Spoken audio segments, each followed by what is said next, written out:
दो फ्रेंड्स एक दूसरे के साथ ऐसे रिलेशनशिप स्टार्ट करते हैं जिसमें कोई भी कमिटमेंट नहीं।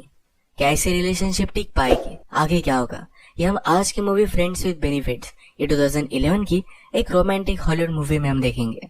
अगर आपको एक्सप्लेनेशन अच्छा लगता है तो प्लीज इसे लाइक और कमेंट जरूर कर दीजिएगा। अब बिना किसी देरी के एक्सप्लेनेशन स्टार्ट करते हैं। मूवी स्टार्ट होती है और हम हमारे मेन कैरेक्टर डिलन को देख सकते हैं। डिलन एक ब्लॉगर था और उसकी एक कंपनी भी थी। अपनी काम की वजह से अपनी गर्लफ्रेंड को टाइम नहीं दे पाता। एक दिन जब वो मूवी देखने के लिए जाने वाले थे, इस बार भी डिलन बहुत ही लेट हो गया। जब वो अपनी गर्लफ्रेंड से मिला तो उससे वो ब्रेकअप कर लेती है। कहती है तुम हमेशा अपने काम पर ही ध्यान देते हो, मुझ पर तुम्हारा कभी भी फोकस नहीं होता। इसी के पैरेलल में हम हमारी और एक मेन कैरेक्टर को देखते हैं जिसका नाम है जेमी। जेमी के बॉयफ्रेंड ने भी आज उसके साथ ब्रेकअप कर लिया। कहा कि तुम बहुत ही इमोशनली अनअवेलेबल हो। एक्चुअल में जेमी ये रोमांटिक मूवीज देखती है। उसे हमेशा लगता है उसे बचाने वाला प्रिंस चार्मिंग आने वाला है। उसके लिए सिंग करेगा, उसके लिए डांस करेगा। ये सारी चीजें बहुत ही कमिटमेंट लेती है और ये कमिटमेंट करने वाला जेमी को अब तक कोई भी मिला नहीं है। इन दोनों के ब्रेकअप के बाद ये दोनों बहुत ही हर्ट हो चुके थे। डिसाइड करते हैं कि अब कभी भी डेट नहीं करेंगे। एक्चुअल में जेमी न्यूयॉर्क में रहती है और डिलन एलए में। इसके बाद तुरंत नेक्स्ट सीन में हम देखते हैं डिलन एलए से न्यूयॉर्क में आ रहा था। उसे एक अच्छे जॉब की ऑफर आई थी और ये ऑफर जेमी की वजह से आई है। एक्चुअल में जेमी की फ्रीलांसर एचआर कंसल्टेंसी है। जिन भी कंपनी को अच्छे एम्प्लॉय चाहिए होते हैं इनका कांटेक्ट उन्हें दे देती है। इसी वजह से जेमी ने डिलन को कांटेक्ट किया था। अब जॉब इंटरव्यू देने के लिए डिलन न्यूयॉर्क में पहुंचा। जेमी वहां उसका वेलकम करने के लिए आए। जेमी को लगता है कि अब डिलन को जीक्यू मैगजीन में काम करने के लिए मिलेगा। ये उसके लिए बहुत ही बड़ी अपॉर्चुनिटी है, पर डिलन को इसका सीरियसनेस नहीं था। उसकी लाइफ बहुत ही अच्छी थी और एलए भी उसे पसंद था। जेमी ने कहा कि न्यूयॉर्क बेस्ट है, तुम्हें ऐसी अपॉर्चुनिटी कभी भी नहीं मिलेगी। इतनी बड़ी कंपनी में काम करना है बहुत बड़ी अपॉर्चुनिटी है। डिलन इंटरव्यू देकर आया और उसे जॉब मिल भी जाता है, पर अभी भी उसे न्यूयॉर्क में रहना है या नहीं इसे लेकर वो श्योर नहीं था। जेमी ने कहा कि मैं तुम्हें दिखा कर रहूंगी कि न्यूयॉर्क कितना बेस्ट है। वो फिर उसे ब्रुकलिन ब्रिज के पास एक बार में लेकर आए। यहाँ पर डिलन एक सेलिब्रिटी से भी मिलता है, पर उसे उतना अच्छा नहीं लगा। इसके बाद उसे बहुत ही टॉल बिल्डिंग के ऊपर लेकर आए। जेमी ने कहा कि मैं जब भी अपसेट होती हूँ तो हमेशा यहीं पर आती हूँ। ये उसके लिए बहुत ही ब्यूटीफुल सा एक्सपीरियंस था। डिलन को भी बहुत अच्छा लगता है। डिलन के फादर भी एक बहुत बड़े राइटर थे। ये बात जेमी को पता थी, तो जेमी ने उससे पूछा तुम यहाँ पर जॉब ले रहे हो, इसके बारे में तुम्हारे फादर क्या कहेंगे?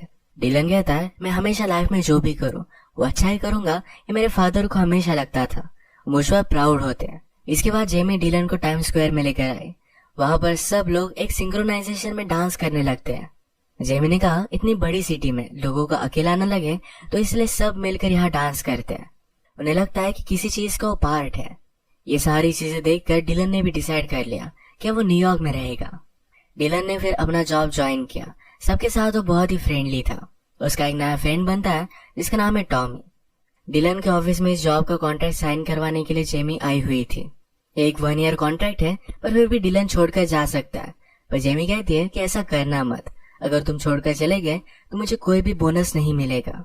बात करते करते डिलन जेमी से पूछ लेता है क्या तुम मेरे साथ लंच पर चलोगी?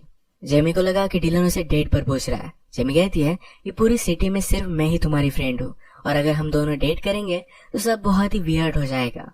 डिलन कहता है कि ऐसा कुछ भी नहीं था, मैं सिर्फ एज अ फ्रेंड तुम्हें पूछ रहा था। इसके बाद फिर ये दोनों लंच के लिए आए। बातें करते करते अपने प्रीवियस ब्रेकअप के बारे में बात करने लगते हैं। उनके इस पार्टनर्स को उनके बारे में क्या लगता था, ये सारी चीजें एक दूसरे को उन्होंने बता दी। ये हमेशा एक दूसरे के साथ बहुत ही ऑनेस्ट रहते हैं, इस वजह से इनकी फ्रेंडशिप स्ट्रांग हो जाती है। जेमी ने कहा कि कल रात मेरे घर पर पार्टी है जहाँ पर तुम और भी फ्रेंड्स बना सकते हो। डिलन भी इस पार्टी में पहुंच गया, बहुत सारे मजे करता है। इसके बाद ये दोनों एक दूसरे से मिलने लग गए थे। एक रात डिलन जेमी के घर पर मूवी देख रहा था। जैसे कि हमें पता है कि जेमी को रोमांटिक मूवीज बहुत ही अच्छी लगती है। डिलन कहता है कि सारी मूवी एक ही टाइप की होती है। इन मूवी में रिलेशनशिप के लिए लोग कितना सब कुछ करते हैं, किसी से प्यार करना इतना कॉम्प्लिकेटेड होना नहीं चाहिए। जेमी भी इस बात से एग्री करती है। वो कहती है कि आदमी की फिजिकल नीड्स होती है, उसे कंप्लीट करने के लिए हमें इतना सब कुछ नहीं करना चाहिए। डिलन कहता है कि जैसे हम किसी के साथ टेनिस खेलते हैं उसी तरीके से ये भी चीजें होनी चाहिए। दोनों का कंसेप्ट बहुत ही अच्छा लगा, तो डिलन जेमी से पूछता है कि तुम्हें टेनिस खेलना है? इसका मतलब है बिना किसी कमिटमेंट के साथ डिलन उसके साथ फिजिकल रिलेशनशिप रखना चाहता था। जेमी कहती कि ऐसा कैसे, क्या हम एक दूसरे से अट्रैक्टेड भी हैं? इन दोनों ने एक दूसरे को नोटिस किया और रियलाइज करते हैं कि दोनों अट्रैक्टिव है। और इसके बाद ये दोनों इंटीमेट हो गए। इन्होंने कसम ली थी कि इनकी रिलेशनशिप सिर्फ फिजिकल रहेगी, कोई भी इमोशंस इन्वॉल्व नहीं होंगे, ये हमेशा अच्छे फ्रेंड्स रहेंगे और कोई भी प्रॉब्लम नहीं आएगा। इस रात के बाद कुछ दिन बीत जाते, दोनों के बीच में जरा ऑकवर्डनेस था। तो एक दिन जेमी ही डिलन के ऑफिस में आके दोनों ने इस इशू पर बात की। उन्हें लग रहा था कि शायद जो भी हुआ इस वजह से इनकी रिलेशनशिप में ऑकवर्डनेस आ चुका है। डिसाइड करते कि ऐसा फिर से कुछ भी नहीं करेंगे, पर एक दूसरे से दूर रह नहीं पाए और फिर से इंटीमेट हो जाते हैं। एक दिन जब वे साथ थे तभी अचानक से जेमी की मदर आ जाती है। जेमी ने मदर को सिचुएशन समझाए और मदर को ये बात अच्छी लगी। एक्चुअल में जेमी की मदर ने भी कभी भी कमिटमेंट नहीं की थी। उसका डिवोर्स हो जाने के बाद वो कभी भी सेटल नहीं हुई थी, एक जगह पर वो टिकती भी नहीं थी। इसके बाद नेक्स्ट सीन में हम देखते हैं कि डिलन और टॉमी जब हैंग आउट कर रहे थे तब डिलन ने उसे जब जेमी के बारे में बताया तो टॉमी कहता है कि तुम्हारी रिलेशनशिप कभी भी वर्क नहीं करेगी। लड़कियों का इन सब चीजों को देखने का नजरिया बहुत ही अलग होता है। वो तुमसे कुछ भी कहे पर वो कुछ अलग चीज ही चाहती होगी। अब जरा टाइम गुजर चुका था तो एक दिन जेमी रियलाइज करती है कि उसे फिर से डेट पर जाना है। वो एक सीरियस रिलेशनशिप चाहती थी। डिलन कहता है कि ठीक है, ये अरेंजमेंट तोड़ने के लिए रेडी था। इसके बाद दोनों पार्क में आए और उसने कहा कि मैं उस लड़की को डेट कर सकता हूँ। वहीं पर जाकर उसने डायरेक्टली उससे बात कर ली। बाद में उसे पता चला कि उस लड़की का हस्बैंड और किड्स भी है। जेमी उस पर बहुत हंसती है। उसने भी पार्क में और एक लड़के को नोटिस किया। इस बार जेमी ने जाकर उसे अप्रोच किया। वो एक डॉक्टर था और जेमी उसके साथ डेट पर जाने वाली थी। वो दोनों फर्स्ट डेट पर गए। एक दूसरे को बहुत ही अच्छे लगते हैं। डॉक्टर का नाम था पार्कर और पार्कर को जेमी के साथ उसके घर पर चलना था। पर जेमी उसे कहती है कि मेरा एक रूल है, 5 डेट तक मैं किसी को भी घर पर नहीं ले जाती। उसने उसे बताया कि मैंने इमेजिन किया है कि मेरे भी लाइफ में मूवी जैसा एक हीरो आएगा, मेरा एक प्रिंस चार्मिंग। अब जब जेमी और पार्कर डेट करने लग गए थे तो डिलन को जरा अकेला महसूस होता है, उसे मिस करता है। उसने दूसरी लड़कियों के साथ डेट पर जाने का ट्राई किया पर फिर भी उसे अच्छा नहीं लगता। इसके बाद हम देखते हैं कि जेमी और पार्कर के 5 डेट कंप्लीट हो गई थी। ये दोनों इंटीमेट हो गए। जेमी अगली सुबह उठी और डोनट्स लेने के लिए जाती है।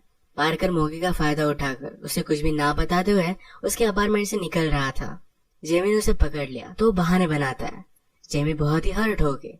जेमी को बुरा लगा तो पार्कर कहता है जो प्रिंस चार्मिंग तुम्हें अपनी लाइफ में चाहिए वो मैं नहीं हूँ, वो उसे इतना टाइम और अटेंशन नहीं दे सकता।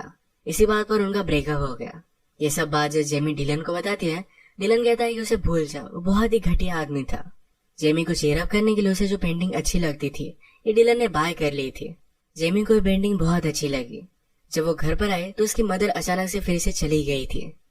हॉलीडे था तो जेमी और उसकी मदर एक साथ टाइम स्पेंड करने वाले थे। जेमी को बहुत ही बुरा लगता है। डिलन को जब ये बात पता चली तो कहता है तुम मेरे साथ मेरे घर पर आ सकती हो, वैसे भी तुम घर पर बहुत ज्यादा बोर हो जाओगी। उसने डायरेक्टली टिकट बुक कर ले और उसे घर पर लेकर आता है। डिलन के घर पर उसके फादर के साथ उसकी सिस्टर भी रहती है। ये सब एक दूसरे से इंट्रोड्यूस हुए। डिलन के फादर और उसकी सिस्टर एनी को जेमी बहुत अच्छी लगती है। यहाँ में पता चलता है कि डिलन के फादर को अल्जाइमर था, इस वजह से सारी चीजें वो भूल जाते थे। वो बहुत ही ज्यादा एम्बैरेसिंग चीजें करते थे। वो अब जो भी चीजें करते हैं, कभी कभी अपने पैंट पहनना भी भूल जाते हैं। ये सब चीजें डिलन को जरा अनकंफर्टेबल लगती है, वो इससे एम्बैरेस्ड हो जाता है। स्लोली स्लोली जेमी और एनी ये दोनों बॉन्ड करने लग गई थी। रात में जेमी के रूम में डिलन आ गया। उसके साथ ही रात बिताना चाहता था तो जेमी उसे मना कर देती है, तो दोनों वहीं पर हैंग आउट करने लग गए। एक दूसरे के साथ टाइम स्पेंड करने इन्हें बहुत ही अच्छा लगता है। तो डिलन ने कहा तुम मेरी लाइफ में आई, मुझे बहुत अच्छा लगा। जेमी कहती कि तुम भी मेरे लिए बहुत ही स्पेशल हो। ये बात करते करते एक दूसरे के साथ इंटीमेट हो जाते हैं। रात में जब डिलन जेमी के रूम से बाहर निकलकर अपने रूम में गया तब एनी ने बात नोटिस की थी। अगली रात डिनर करते हुए डिलन के फादर को अचानक से अपनी वाइफ की याद आ गई। उनको ऑलरेडी डिवोर्स हो चुका था तो इस बात से उसके फादर बहुत ही अपसेट हो गए। डिलन को चीज बहुत ही एम्बैरेसिंग लगी थी। इसके बाद नेक्स्ट डे जब डिलन जेमी को सिटी दिखाने के लिए लेकर गया तो हॉलीवुड साइन पर बैठ जाते हैं। डिलन डर रहा था पर जेमी उसे जबरदस्ती लेकर गई। उसे कहते कि तुम्हें अपने फादर को लेकर एम्बैरेस नहीं होना चाहिए। लोगों ने क्या समझते हैं, ये चीज इतनी ज्यादा मैटर नहीं करती। वो तुम्हारे फादर है और तुम्हें उन्हीं नजरों से उन्हें देखना चाहिए। डिलन को ये भी बात सही लगी। जिस साइन पर वो थे यहाँ बैठना अलाउड नहीं था तो पुलिस उन्हें पकड़ भी लेते हैं। बेचारा डिलन हाइट से डरता था तो इस वजह से भाग भी नहीं पाया। इनका वीकेंड ऐसे ही बहुत ही अच्छे से जा रहा था। तब एक दिन एनी डिलन से बात करती है, कहती है तुम दोनों के बीच में चल क्या रहा है, मैंने नोटिस किया तुम एक दूसरे के लिए बहुत ही परफेक्ट हो। डिलन कहता है कि ऐसा कुछ भी नहीं है, हम दोनों सिर्फ फ्रेंड है और वैसे भी वो बहुत ही ज्यादा डैमेज्ड है, वो मेरे साथ रिलेशनशिप में नहीं रह सकती। ये सारी बात जेमी ने सुन ली थी। उसे बहुत ही अपसेट लगा। रात में उसने फ्लाइट कर ली और वैसे गुस्से में वहां से चली जाती है। डिलन भी न्यूयॉर्क है, अपना काम कंटिन्यू करता है, पर उसकी जेमी से कुछ भी बात नहीं होती। उसे पूरी तरीके से इग्नोर कर रही थी, कुछ भी कॉल्स नहीं उठाती। एक दिन जेमी को एक कंपनी की रिक्वायरमेंट आई। वो डिलन को किसी भी हाल में हायर करना चाहते थे। जेमी फिर भी डिलन को कांटेक्ट नहीं करती। डिलन को पता था कि जेमी हमेशा एक टाइम पर कहा जाती है बिल्डिंग के रूफटॉप पर, तो उसी टाइम पर वो भी उसके पास पहुंच गया। उसे पूछता है कि तुम मुझे अवॉइड क्यों कर रही हो। जेमी ने कहा कि मैं इमोशनली अनअवेलेबल हूँ, हम दोनों कभी भी एक साथ नहीं रह सकते। डिलन कहता है कि वो सारी चीजें सिर्फ मैं मेरे सिस्टर से कह रहा था, उसका कुछ भी ज्यादा मीनिंग नहीं है। जेमी कहती कि तुमने मुझे कभी भी सीरियसली लिया ही नहीं। उसे एक्चुअल में डिलन के लिए फीलिंग्स आ गई थी। ये बात डिलन रियलाइज नहीं कर पाता। उसे इस तरीके से खोने के बाद उसे बहुत बुरा लगता है। जेमी को अच्छे लगने वाली रोमांटिक मूवी जो उसे अच्छी नहीं लगती थी, ये भी उसे मिस करते हुए देख रहा था। जिस कंपनी ने पहले जेमी को कांटेक्ट किया था, वही डायरेक्टली डिलन को कांटेक्ट कर लेती है। डिलन जाकर उसके साथ मीटिंग कराया, तो जेमी को बात पता चलने के बाद उसे कन्फ्रंट करने के लिए उसके पास पहुंच गई। उसे कहती है तुम्हारा कॉन्ट्रैक्ट है, तुम इस तरीके से छोड़कर नहीं जा सकते। डिलन कहता है कि मैंने सिर्फ एक ही मीटिंग की थी, पर अगर सचमुच में जॉब छोड़कर जा रहा हूँ तो मैं तुम्हारा बोनस का चेक में लिख कर जाऊंगा। फिर से इन दोनों का झगड़ा हो जाता है। हम देखते हैं कि एनी को जरा बाहर जाना था, तो कुछ दिनों के लिए डिलन के फादर उसके पास आकर रहने वाले थे। जेमी की मदर भी अब वापस आ गई थी। एक दिन जब हैंग आउट कर रहे थे तो सारी सिचुएशन देख कर कहती है तुम सिर्फ डरती हो, मेरी मिस्टेक्स फिर से रिपीट नहीं करना चाहती।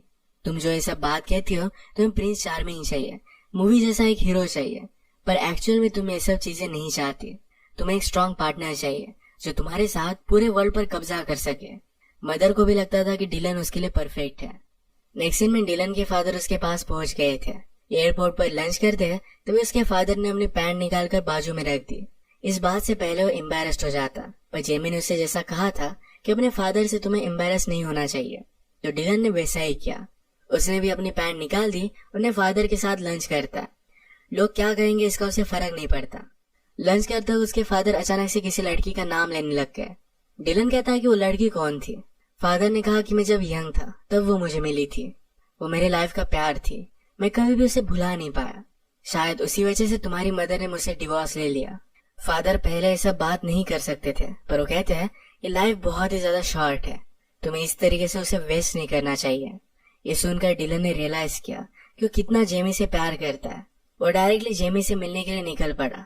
जेमी आज रात उसकी मदर के साथ कहीं जाने वाली थी, पर उसकी मदर वहां पहुंचती नहीं। डिलन जेमी की मदर के साथ बात की थी और वो वहां पर पहुंच जाता है। अचानक से जेमी के आसपास के सारे लोग डांस करने लग गए। उसने डिलन को नोटिस किया। ये उसे जेमी को जिस तरीके से मूवीज अच्छी लगती है वैसे ही किया था। वो कहता है कि मैंने तुम्हें बहुत ही मिस किया, मुझे मेरा फ्रेंड वापस चाहिए, मैं तुमसे बहुत ही ज्यादा प्यार करता हूँ। जेमी कहती कि मुझे सब लोगों के सामने किस करो, और डिलन ने भी यही किया। इसी के साथ इनकी एक स्ट्रॉन्ग रिलेशनशिप स्टार्ट हुई। अगर आपको वीडियो अच्छा लगा तो प्लीज इस लाइक और कमेंट जरूर कर दीजिएगा। मैं बहुत सारे मूवीज लेकर आते रहता हूँ, तो प्लीज चैनल को सब्सक्राइब कर दीजिए और बेल नोटिफिकेशन आइकन दबाना मत भूलिएगा। हम फिर से मिलेंगे और एक नई मूवी के साथ। तब तक के लिए थैंक यू और आप अपने आप का ख्याल रखिए।